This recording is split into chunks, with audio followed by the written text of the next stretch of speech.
The Russian state media says Russian President Vladimir Putin made a surprise visit to the war-ravaged port of Mariupol. This is the Kremlin leader's first visit to the newly occupied Ukrainian territory. The official video shows that the Russian president driving her car through the streets at night. Russian officials can also be heard explaining to Putin how the city is being rebuilt.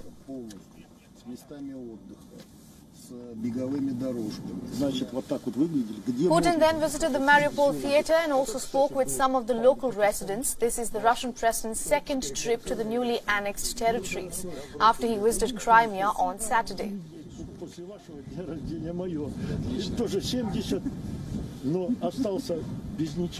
Now that was to mark the 9th anniversary of Russia's illegal takeover of the Black Sea Peninsula. Mariupol, which fell in May last year after one of the war's longest and bloodiest battle, marks Russia's first major victory after it failed to seize the capital city of Kiev and shifted its focus on southeastern Ukraine. Meanwhile, Putin's visit to Mariupol also comes after the International Court of Justice issued an arrest warrant against the Russian president and accused Vladimir Putin of deporting hundreds of children from Ukraine.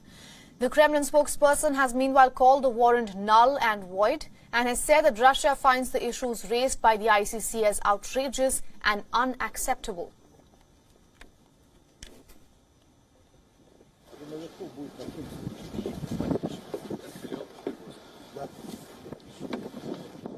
In a major diplomatic boost for the Russian President Vladimir Putin, Chinese President Xi Jinping is all set to visit Moscow tomorrow. In an apparent show of support for the Russian president and in a bid to act as a mediator in the Ukraine-Russia war. This is the Chinese president's first visit to Moscow since the Russian invasion of Ukraine began last year. According to reports, Russia's invasion of Ukraine is expected to dominate Putin and Xi's discussions. And apart from this, both leaders will also use this visit to increase mutual trust and understanding between Russia and China. According to the Kremlin, Putin and Xi are slated to have a one-on-one meeting over an informal dinner on Monday, and the broader talks involving officials from both countries on a range of subjects will also take place. That will be on Tuesday. 保持战略定力，深化政治互信，加强战略协作，拓展全方位的务实合作。那么，为维护我们两国的 正当的权益，为促进世界的和平与发展事业来发挥更大的作用。 The visit also comes few days after a U.S. surveillance drone intercepted by Russian jets crashed into the Black Sea, in the first known direct U.S.-Russia confrontation since the war began. Earlier this week, the International Criminal Court at Hague had issued a warrant against Russia's Putin, calling him a war criminal. The decision evoked sharp reactions, with the West welcoming ICC's decision, hoping to isolate the Russian head of state. Beijing has so far not condemned Russia's invasion of Ukraine, but has rather proposed a 12-point peace plan, which has received lukewarm response from Russia and Ukraine and also the West. The proposals and the points presented by China.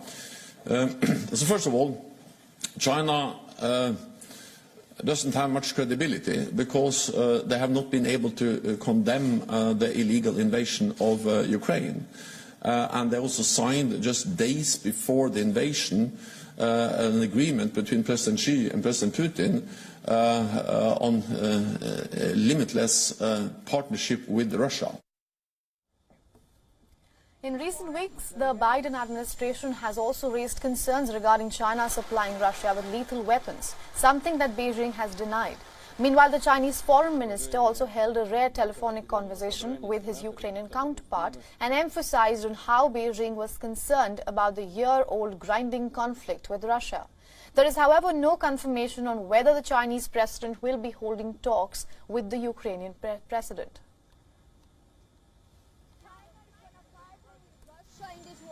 Say again? Are you